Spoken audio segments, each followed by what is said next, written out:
because of two other groups never counted as unemployed.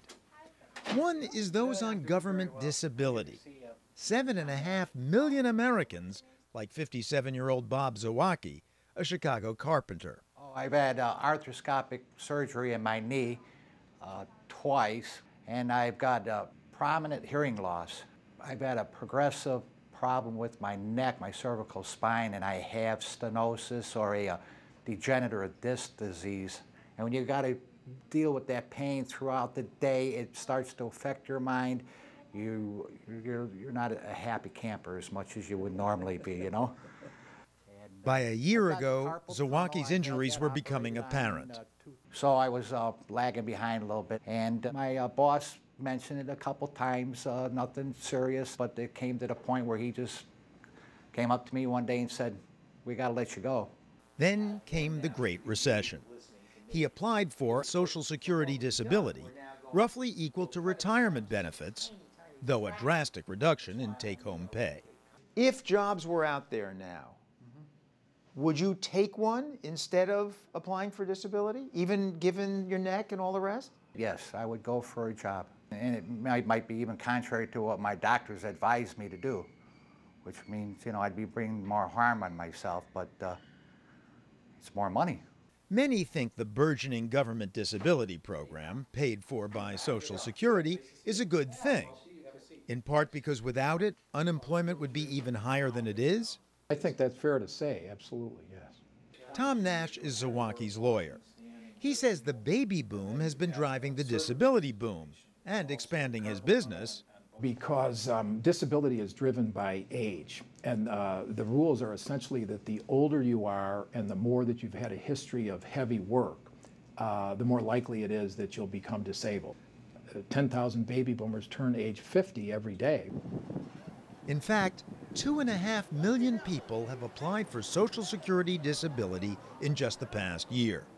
Many of the 50% who figure to get it would otherwise be counted as unemployed. And the same goes for folks like these.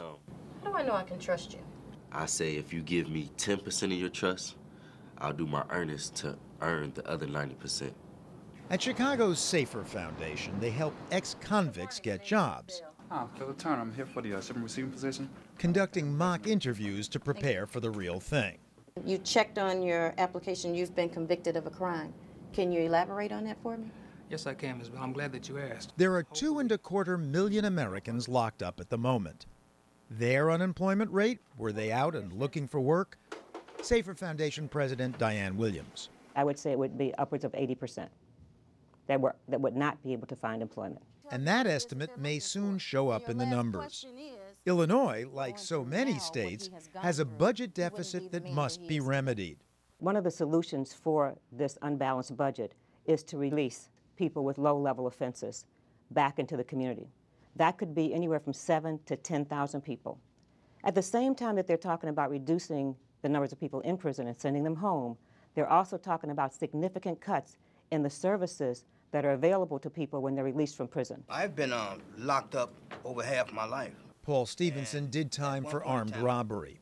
You know, nobody wants to hire me, you know, because there's things on my background, you know this.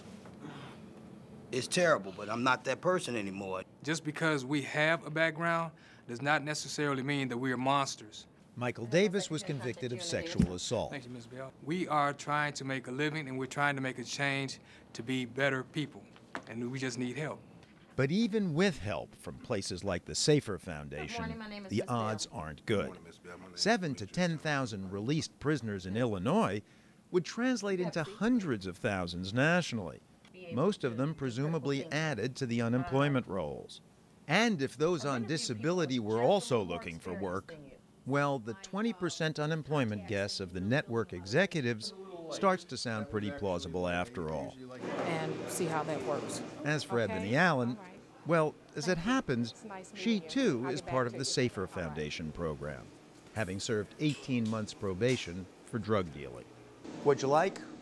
What'd you like less? The fact that she came presentable. I'd get a lot of folks that come in blue jeans and that kind of thing, and she communicated very well, and she was on time. The only thing I didn't like, I guess, is that I get that same pat answer all the time. I got good people skills, customer service, and I really need to see that happen rather than kind of take her word for it. Good luck. Thank you. All right. But in the end, Ebony Allen didn't get the job. She remains one of America's 14.7 million officially unemployed as of this month. On our website, you can find the Patchwork Nation map, which shows changes in jobless numbers around the country over this past year.